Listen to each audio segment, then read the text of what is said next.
Amen. Okay, so we are in the book of John, and tonight we're going to be looking at chapter 2. A couple weeks ago, we kind of did the introduction to it, and I misspoke on something, and I want to make that correction tonight. I mistakenly said that there were 7 signs that, or 7 miracles, only 7 miracles recorded in the book of John, and that's not correct. There are 7 signs in that section, chapters 2 through 12. And so there's 7 signs kind of leading, and kind of building up there that Jesus is using. But in what we call the epilogue, chapter 21, there's another miracle, okay, or a sign there, if you remember the miraculous catch when he tells his apostles to go out and do it. So I missed that, and so I apologize for that. I shouldn't have said those were the only signs in the book. But anyway, so there you go.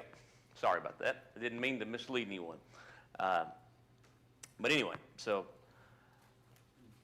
And also, I guess if you wanted to say also, obviously, when Jesus was raised from the dead, that's another miracle, right? Obviously, that was another miracle in there. So, but anyway, there you go. So what we're going to do tonight is look in chapter 2. So if you would, if you have your Bibles there, just remember that kind of what's being braided together in the book of John, okay? 3 themes, if you will. The fact that Jesus is the Son of God, okay, or the God-man, right? That's in there, okay, over and over. But then there's also the those that believe and then those that disbelieve, right?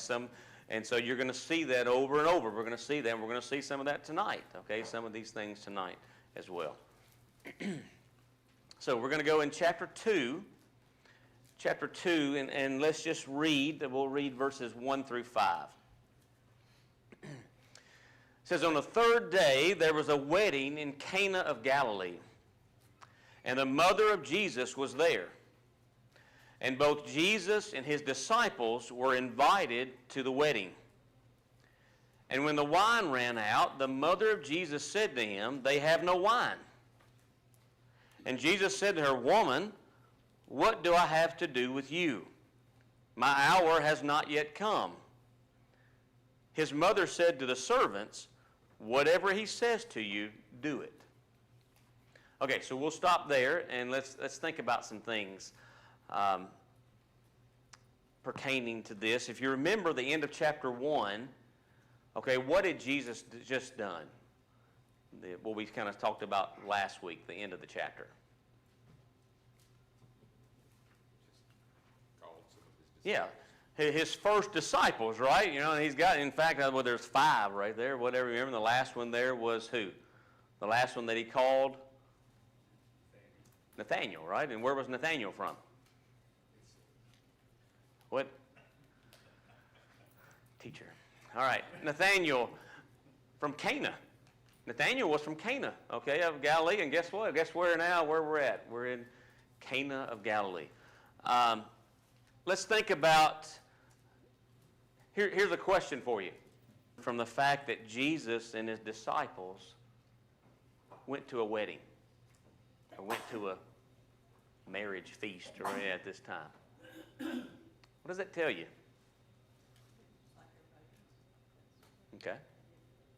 Yeah. Think Jesus approved of marriage? All right. Okay, who instituted marriage? To be technical, he did, right? He's God, right? Okay, and even though, well, you could have said what? Hey, I'm starting my ministry. I already started calling my disciples, right? I ain't got time for this. I ain't got time for these little, social gatherings, right? I gotta get going. No, I think it shows there that he was not someone that was going to go into solitary confinement or go in, and do this. Right? This was, the presence of Jesus is going to this wedding. I think there's a lot in that. Yeah, I'm sorry. He went to the common people. He Yeah. went out into the crowd. Mm-hmm. He didn't just stop and, Yeah. like the minister today. Who was one that maybe you wouldn't, maybe acted a little different than Jesus? Can you think of anyone else that? John Baptist. Yeah. What'd they say about John? Yeah, right. He's in the wilderness. He's eating this strange stuff. He's doing all these things, right? But Jesus was, right. In fact, they said he came eating and drinking, right? That thing, right? But anyway, just something to think about. Wedding feast in Bible times. What do you know? Anybody looked into that? What kind of some things that we know? I mean, it was a little different than the way we do things today, right? Pretty big deal. Yeah. That's right. I'm sorry. Multiple days at times. Yeah, multiple days. That's right. That's exactly right. If you remember, there is a betrothal period. Okay, and from what I read and looked at, basically it could last up to a year. And this was a time when the groom was actually preparing. So they're legally married at this betrothal. It's like a contract, right? A covenant or whatever. They're legally married at that time, but it's not consummated, right? It's not completed. So he has like up to a year and he's preparing, where he could possibly, he's working on the house, right? Or working on this, or, doing whatever, but he's preparing to that. And then the wedding itself, this feast or this festival, okay, it was basically, when that's over, it's the beginning of the marriage life together, okay? If you remember, you kind of think about Mary and Joseph, right? You remember what happened there. Remember, they were betrothed to each other, okay? But what happened when he found out that Mary was with child? What was he going to do? Yeah, he was gonna, before he found out what was going on, right? He said he was going to put her away secretly. Well, there's a reason for that, and so you think about that period in there. But anyway, and then as I think Lee said, this wedding party or parade, this wedding feast, it could last. I mean, I heard anything from 7 days, some of them even more than that. Okay, so we're not talking about a 2-hour event like that we have. This was a huge event. And so they were, and part of the preparation, okay, part of the preparation was the groom did this, preparing for this feast. So, if he's preparing for this feast and then right in the middle of it you run out of the important drink, then what does that tell you? Yeah. In fact, it said this would be not only just a public disgrace. They said they've got some things in the past that so it could possibly bring a lawsuit. Okay, from then because of something happened right there. You had this thing. Hey, we were going to give you our daughter. This one you had this already, and this you don't even prepare. You're not even getting this. So it was a big deal, is what I'm trying to get at, right? And so they needed to have a good supply of the food and drink, right? So in this particular case, come to this wedding, right? There are things going on, and Jesus is there. His disciples that he had just called, right? Okay, they're with him. They were invited to this. They come to the wedding. It says the wine ran out, and the mother of Jesus said to him, she came to Jesus and said, they have no wine. Let's kind of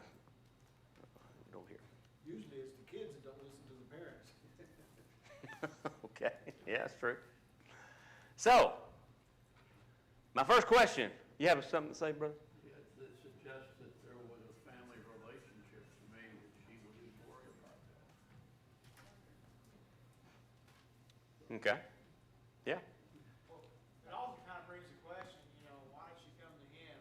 How much has he done that we don't know about, Like, did she know that he was gonna be able to take care of the problem, just kind of interesting. So what do you think about that? Amazing. I think she knew. And the reason she knew is because something happened prior to that, to let her know that he was pregnant. Well, he went to the temple. Okay, He was young. yeah. She knew of the conception too. She knew of the Yeah. conception too. She knew he was, Yeah. right? I mean, come on. She knew who he was. The angel, I think it was in Luke, the angel, someone told her about what he was gonna do, but they never said what exactly, just, she was amazed by what they said, so, I believe, oh, I'm sorry, go ahead. For the first time of you bringing up how important these were in the community themselves and that it could even bring a lawsuit, I saw it from a completely different perspective because I'm a mom in the mom groups now and I go, what if it was Mary's bestie? It doesn't matter in the scriptures, it doesn't tell us that, but then she would have an investment of that I don't want them to be embarrassed. I do not want bad to come on these people. We love these people. They are entrenched in our family. Do something. Tell him whatever he says, do it. I Yeah. just had never had that perspective. Why did Mary go to Jesus? I think, okay, she learned for 30 years. When I got a problem, I know where to go. Okay? Man, this is the Son of God. That's Jesus. Okay, that's something for us to think about. Where do we go when we have a problem? Where should we be going? Who else would you go to?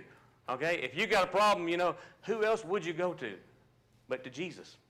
Well, her and Joseph had done their part in the physical part as far as raising him, taking care of him, feeding him, all that. It got to the point where she knew that he knew what to do and how to do it, how it should be handled, I guess. So same thing you're saying. I was just thinking about from a baby Right. to that point he is now. And I'm glad you brought that up. Where was Joseph at? He was sitting in the Most, we don't know for sure, right? The Bible doesn't say, but there's nothing in there about Joseph. So most people think he possibly had already died at this point. We don't know for sure, but he's not there. Okay, if he's there, there's nothing about him, right?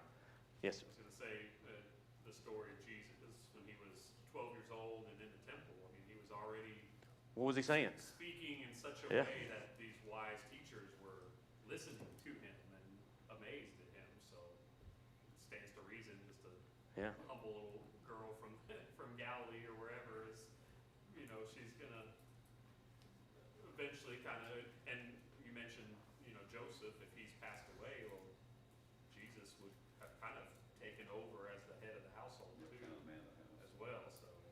Now we're going to see, and I think it's in verse 12 of chapter 2. Yeah. After this, talking about after the wedding, after all the things that happened, he went down to Capernaum with his mother, his brothers, and his disciples. And they remained there a few days. So we have brothers, right? And evidently they're there. She doesn't go to them. She goes to him. Okay? After she found him in the temple and she saw what he did, it says she treasured those things in her heart. Mm-hmm. That happened at 12. I imagine everything that she never says anything else about him Mm-hmm. when he was younger. So I imagine anything else she ever saw, she kept that in her mind, Yeah. kept that in her heart, and kept that in, something's different. Yeah. You always remember those weird things about your kids. I'm throwing something out here, just something a little crazy. Some people believe that when you pray, that you should pray to Mary. So my question is, why should we not pray to Mary? There's a lot of reasons why, I think, but First off, she's not God. yeah, She's not. that's right. She's not. In fact, as we see in this, when she has a problem, who does she go to? She goes to Jesus. Okay, she goes to Jesus. She's not God. There should be any. She has no special relationship. Okay, that we're not able to go to Jesus with. You know what I'm saying? In fact, let's talk about what he says to her.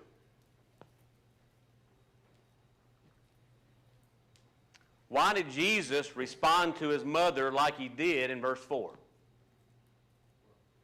I think we read that like it's no concern of mine. I don't think that's, I don't feel that's the way that it was. It probably has a lot to do with the way that it's, transferred into the Mhm. English language. Because, and the reason I say that is you don't hear any more conversation of that. And she goes tells the servants, go to him. That's right. What does he do? He does what she asks. She didn't act offended this year. She didn't act like, he just told me off. He just told me off, right? I'm not. Acting much like Christy would with Jace. If Christy went to Jace and said, "Hey, this guy's bicycle was fixed over there," and he's like, "Mama, I ain't." Hey, when he tells you come get it, you have a report. That's what Yeah. I see. A mother and son that have a genuinely good relationship. She knows about going back to something else. She knows. She knows his heart. Why else would Mary and Joseph be chosen? Did I miss something in that? Why else would he be chosen? Good point. You know, he grew up in a loving environment. So notice what he says to her. First says, woman, what do I have to do with you? Not mom. So I remember we were studying this with Lincoln the other night, and I said, what did he say? What did he say to? And then Lincoln goes, he said, woman. He said, woman. Okay? You know, like, "What?" Okay, there's no indication that that's the way. Okay, in fact, what I read in the word there that's used for that, the problem is there's no good word for us to translate that. Okay, now he doesn't call her mother. Okay, and I think that may be part of it. Okay, but he is using a term there. It may be it might be something like we would say, madam, or ma'am, or something like that. Okay, the same word. Okay, the same word is used in John 19:26 when Jesus says woman there. He's on the cross. You remember that's where John's there, and he says woman there. Okay, and so he's not using it in a derogatory term or anything like that. Okay, so that's the point I'm wanting you to see.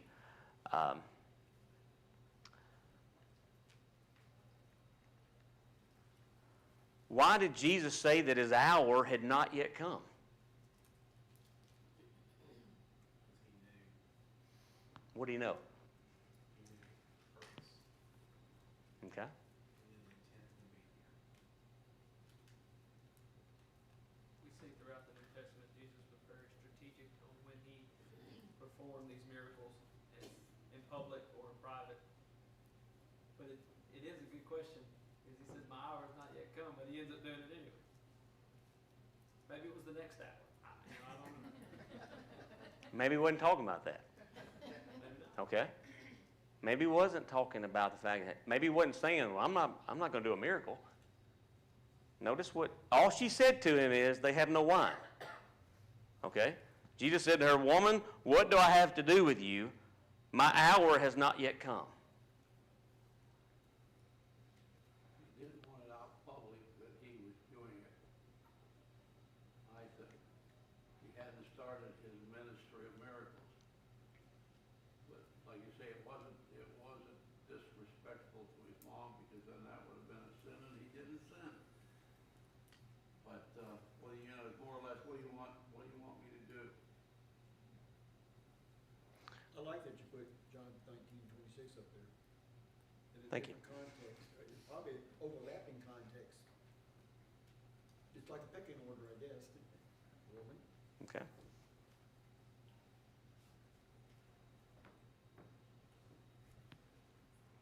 Anyone else?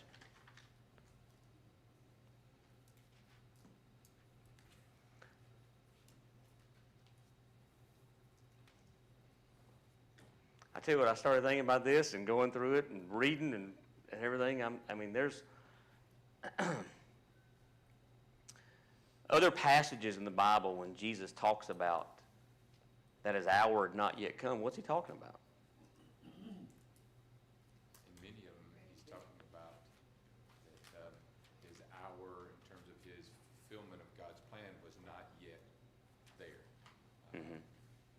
And when he does say, "My hour has come," it's talking about the fulfillment, the being betrayed and crucified, death, resurrection. So that's typically the allusion to it. I'm not real sure on this one. It's a little beyond my grasp, I think. Yeah. I don't get bogged down too much if we're not careful. It's not time to do my work. But it was. Because he does, right? See, that's the thing, yeah. He knew his time Yeah. frame. Yeah. Did he adjust it? Was it okay? Is there a conversation here that we're not privy to? What we know is that he decided to do it. So, up until, That showed compassion. that's right. He's showing love for the people that were in a bind. I think up until the time that he starts his ministry and already gets to an adult, I guess, what had he always done? He submitted to who? He submitted to his parents, didn't he? Okay? Now, he says over and over again in the Bible that he's not going to do anything without what?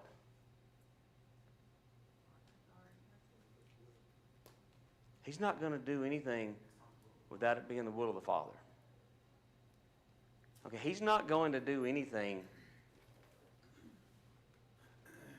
except the will of the Father.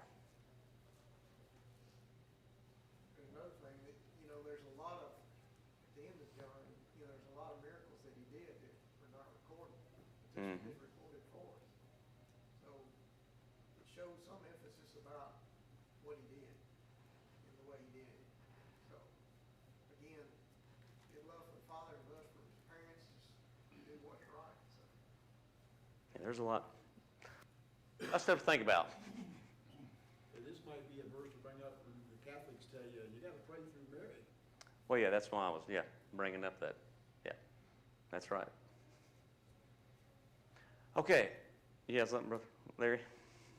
Some of the, like, more literal translations have, what is there between me and you, or Mm-hmm. something like that. And Mm-hmm. I don't know, it makes me think he's maybe saying, I have a different, your expectation, I have a different nature, I have a different, mission that you really can't grasp yet. Mhm. It's not quite time, but that didn't mean he didn't have the power to work a miracle. It just Right. meant, not the way you're thinking about, or something like that. Mm-hmm.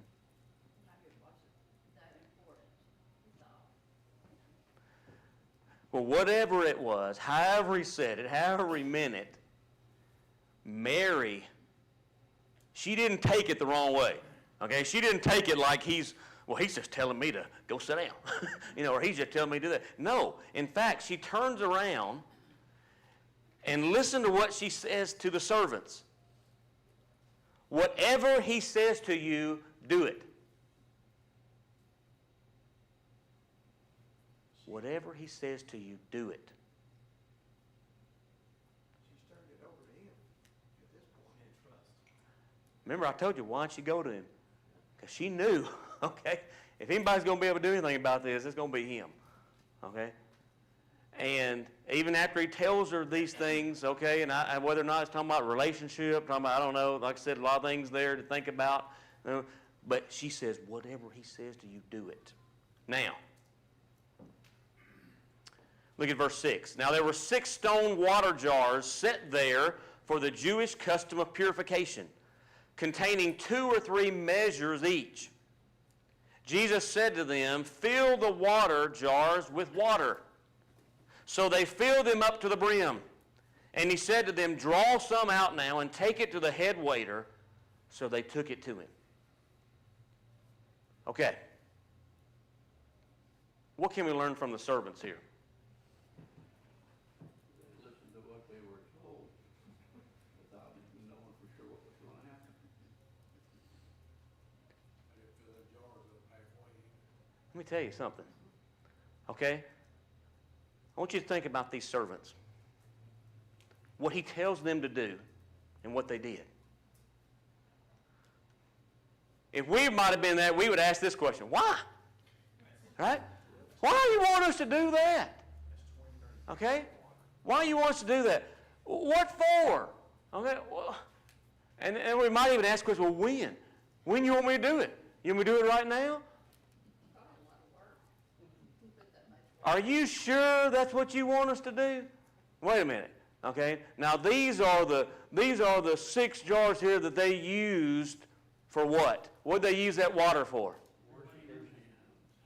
Yeah, washing their hands, the things, whether maybe it's doing some of the cups or whatever it was their purification things, okay? And this is what was left. And you want me to go fill it up with water? What's up with that? Okay? 6 of these, 20 to 30 gallons apiece of water. They didn't go get the water hose. Okay, turn it on and sit there and just sit there. It'd take you a while with a water hose, wouldn't it? It'd take you a little while to do it. They had to go and get the water.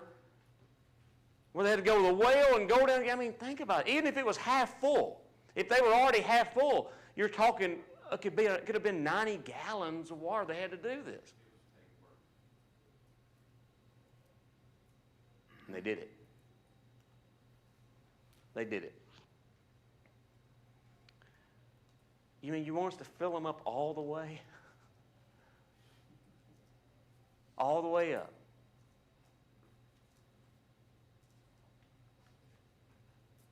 Here's a question for you. How much better off would we be if we would just do whatever he tells us to do without complaining? Without saying, wait a minute, what? Are you sure you want me to do that? You want me to come to services every week? You want me to worship you every week? You want me to not do this and to do this all the time? How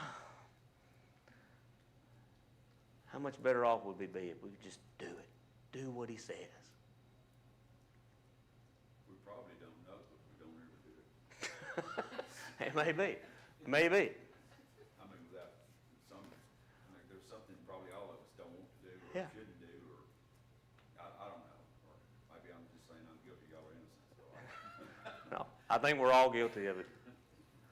Was there any significance of filling the jars to the brim? Yeah. They didn't ask whether they were supposed to be 2 inches down. Yeah, that's what we'd have done. You really want all the way up to the top now, sure about that? They go to the brim. Okay, that's the very top edge. So what does that tell you? What'd you say? There's nothing he's hiding. Yeah. Can't put anything else in there, can you? There's no chance of Jesus walking by, putting a little wine concentrate in, right? Dipping it in there on the way. All right, we're going to fill it up halfway with something else. Can't put anything else in there. Leaves no other kind of explanation to it through the test of time. Nobody can argue the fact that something else will do. All right, verse 9. They take it, they dip some out, they take it to the head waiter. Now when the head waiter tasted the water, which had become wine, and did not know where it came from, but the servants who had drawn the water knew, the head waiter called the bridegroom and said to him, "Every man serves the good wine first, and when the people have drunk freely, then the inferior wine. But you have kept the good wine until now." Jesus did this in Cana of Galilee as the beginning of his signs, and manifested his glory, and his disciples believed in him. Remember we said one of the things, every time you see the word believe, right, that's what, and he says over and over again in John, right, here it goes, his disciples believed in him. You ever thought about this? Why was Jesus secretive in this? He comes to this wedding feast, right, and he comes in, and he's got his disciples with him. Why didn't he get up and start preaching a sermon, right? Why this? Why you get up? Why didn't he at least get up and say, be changed in the wine? Do something there. But no, he didn't. He would be taking away the limelight from the private room. Yeah, good point. Yes. His hour is not yet come. He said that. So it wasn't his time to do that. But he still was doing the work that he was supposed to do. Yeah. Good point. Very good point. End of the chapter talks about that, how he knew men. Mm-hmm. That's revealed through a lot of his miracles, we were there for. That's right. How did he do that? Did he think it? Did he blink his eyes and the water changed? Yeah. We don't know. He just willed it. He just willed it. And man cannot Yeah. do that. We talk about his power and his words. He didn't have to even say it. He didn't even have to say it. And then it became wine. And when did it become that? I saw it run in the water. I saw it filled up. There's no lid to it. I know of. Man can't duplicate what he did. What do you think?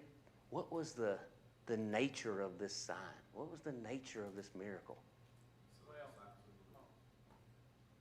Well, I like, they use those for cleaning their hands, right? So kind of like represents like the old law, cleanliness. It's all about cleanliness.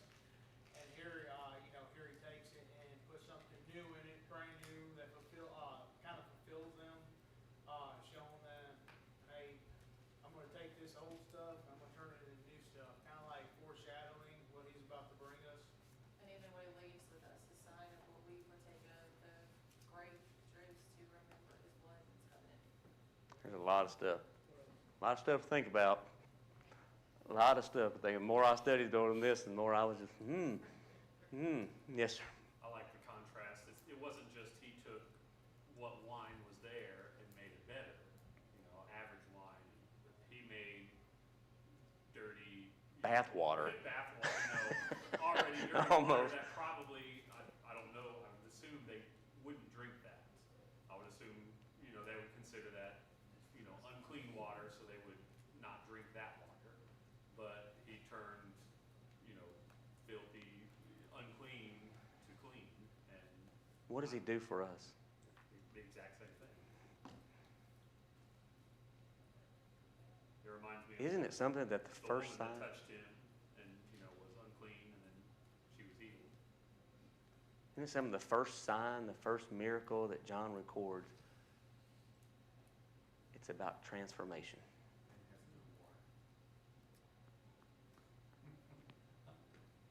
There's a lot of stuff. Okay, think about it. Okay, so signs point to someone. Signs point to something, right? We've kind of hit on these, right? The sign points to Jesus' power. What he has the power to do. He has the power to transform us, to change us. The sign manifests his glory as the Son of God, okay? As the God-man. The beginning of his signs, and manifested his glory, and his disciples believed in him. Just a lot of wonderful things. Okay, verse 12. And after this, he went down to Capernaum, he and his mother and his brothers and his disciples, and they stayed there a few days. Okay, so there was Cana. There's Cana. There's the Sea of Galilee, right? There's Cana and everything. And you can see they went there. There's the Capernaum, right, that they went to. So just kind of give you an idea where we're at. Okay, remember he was down here, okay, when he called his disciples and everything, and then they go up to Cana. Okay, and that's kind of where they're at there. Okay, so what I wanted to do is, because many people use this passage, and I had someone tell me this several years ago. It says, oh, there's nothing wrong with drinking, man. Jesus and his disciples had parties, and they, and he turned the water into wine, and they just got drunk, and they just had a big old time. And it just hurt me, okay? And I don't know what to say. It just hurt me to think about that. And I think we've got to talk about this, and I want to just spend the rest of the time on this tonight. There are some common misconceptions, okay, about the Bible and things and this, and I'm going to run through these because we're running short on time. But when wine is mentioned in the Bible, some people think it's always intoxicating. No matter what, so, oh yeah, that's what it's talking about. But the Greek word there, that oinos or oinios there, it's translated wine can refer to either fermented or unfermented juice from the vine. And think about, these are some of the passages, and it says, if all wine were the same, it would make the Bible sound nonsensical. Because in Psalm 104, verse 15, it talks about it being a blessing. But Habakkuk 2 and verse 15, it says it's a curse. Of course, John 2, 1 to 11, if we say it's sanctioned, right, it's sanctioned there. But yet Proverbs 4:17, it's condemned. Judges 9:13, it brings cheer. Proverbs 20 and verse 1 says it's a mocker. Isaiah 55 and verse 1 says it's a spiritual blessing. Psalm 60 and verse 3 says it brings divine wrath. Another common misconception is that, well, you know what? People say, well, the ancients, they had no way to prevent fermentation. So that's why it was just all fermented, and it was just all alcoholic and all the things. But they have found from understanding the ways and different things, the people who lived in Bible times, they did have, and they used methods to prevent fermentation. Some of the methods employed boiling, gentle pressing, filtration, sulfur fumigation, air exclusion, and I've got some references there. I can show that to you. But temperature reduction, just keeping it below a certain temperature, okay, in certain cases. So they had ways to do that. That's not my point. So when we talk about this, John 2, it's argued that Jesus made intoxicating wine. Therefore, drinking in moderation must be acceptable. It must be acceptable because Jesus made intoxicating wine. That's what a lot of people say. And you read all the commentaries about this first thing. Oh yeah, it was fermented. It was fermented this and that but think about some things. If this was intoxicating wine, Jesus would have been guilty of sin.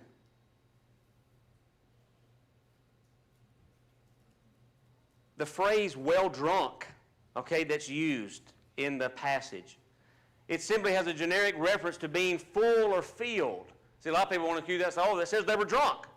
Okay, they use that passage, that was drunk. It does not imply a state of drunkenness, but a state of fullness. It is also supposed by some that the good wine was intoxicating wine. He says you save the best for last. Okay, that means it's got to be intoxicating. No, it doesn't. It doesn't mean that at all. It's common knowledge that in antiquity, men regarded wine in an unfermented state as of higher quality than any other. Okay? Pliny, Plutarch, and Horace all mention that the best wine was that which was destitute of spirit.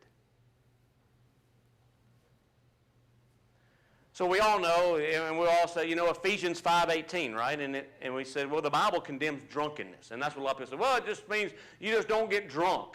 Okay? People say, well, you can drink some, just don't get drunk. The word drunkenness, used in Ephesians 5:18, denotes more than what many realize. W.E. Vines, expository dictionary on this word. To make drunk or to grow drunk, marking the process of the state expressed to become intoxicated. Young and Haynes, in their dictionary, says to begin to be softened. Bollinger, to grow drunk. Thayer, to get drunk, to become intoxicated. Now, I want you to think about this. Think about another word that's used in the Bible. In fact, this word is used 6 times in the New Testament. The word for sober. 1 Peter 1 and verse 13, it says, therefore gird up the loins of your mind, be sober, and rest your hope fully upon the grace that is to be brought to you at the revelation of Jesus Christ. 1 Peter 4 and verse 7, the end of all things is at hand, therefore be self-controlled and sober-minded for the sake of your prayers. 1 Peter 5 and verse 8, be sober-minded, be watchful. Your adversary, the devil, prowls around like a roaring lion seeking someone to devour. It's used 3 other times, 1 Thessalonians 5, 6, and 8, and then 2 Timothy 4 and verse 5. So, my point is, it is an absolute command of God to be sober. Now, the question is, what does that word really mean? Sober. Soberness. Well, once again, look at these. These people know a whole lot more about Greek than I do. New Englishman's Greek Concordance, to abstain from wine, thus to be sober. Kittle's Theological Dictionary of the New Testament, completely unaffected by wine. What does it mean to be sober? Completely unaffected by wine. Strong's Exhaustive Concordance of the Bible, to abstain from wine. Vine's Expository Dictionary, signifies to be free from the influence of intoxicants.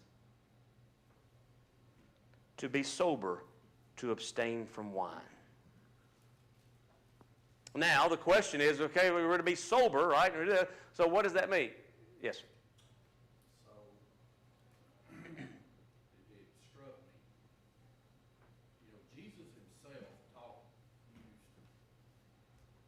used the new and old Mhm. wine thing to represent, but they're both called wine, right? Yep. That's found in Mark 2, there in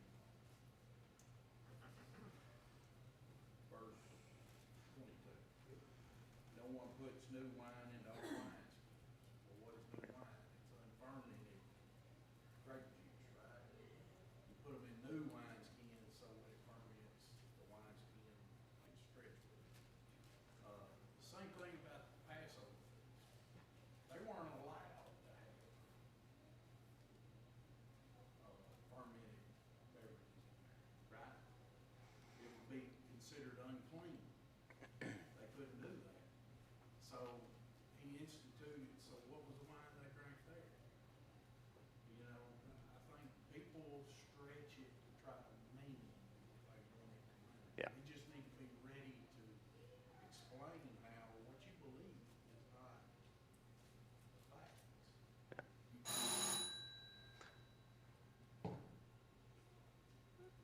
There's been a lot of studies, a lot of things doing the effect of alcohol that it has on our body. Okay? Now, right, we're supposed to be sober-minded. Okay? Not be influenced, right? And then someone says, well, I just drank a little bit, right? I just drank, I'm not drunk, you know, I'm not this and that. Okay? But it doesn't take much at all to affect us. 30 seconds after your first sip, alcohol races into your brain. It slows down the chemicals and pathways that your brain cells use to send messages, that alter your mood, slows your reflexes, and throws off your balance. You also can't think straight, which you may not recall later because you'll struggle to store things in long-term memory. Sounds like it doesn't take much to start affecting you, does it? Okay? The American Medical Association has stated that there is no minimum blood alcohol concentration which can be set at which there will be absolutely no effect. Think about that. 1 Timothy 5 and verse 23, Paul tells Timothy, no longer drink only water, but use a little wine for your stomach's sake and your frequent infirmities. You to think about that. You know, talk about for medicinal purposes and everything. But the point is, Paul had to tell Timothy to drink a little wine for those purposes. The verse implies the normal practice of Timothy wasn't to drink any wine at all. Okay? He had to be told to do that. So, not only does the Bible condemn drunkenness, but it commands the Christian to be sober. New Testament Christian examples confirm that normal practice was not to drink alcohol at all. Okay? Listen to me. Drinking destroys. You can go to Proverbs and read, okay? You read, there's all kinds of stuff about it. It has affected several people in my family, in my extended family. I've had several that are dead now because of this. Okay, it destroys. It destroys homes, it destroys lives of others, it destroys virtue, self-respect, and most importantly, it will destroy your soul. Okay, so let's not be deceived by the world. Yes, ma'am. Yeah, when I was a little girl, my mother saved a man's life with her grape juice. She also put him out, he was on fire, and she took her coat and put him out. But when he was in the hospital, he couldn't keep anything down except for her grape juice. And Yeah. they tried to give it to him from the store, and he couldn't keep that down, but my Yeah. mom's grape juice. Go ahead. Go ahead and ring the bell. Yeah. She Which wasn't fermented. Okay. Anyway, some things to think about. I appreciate your attention.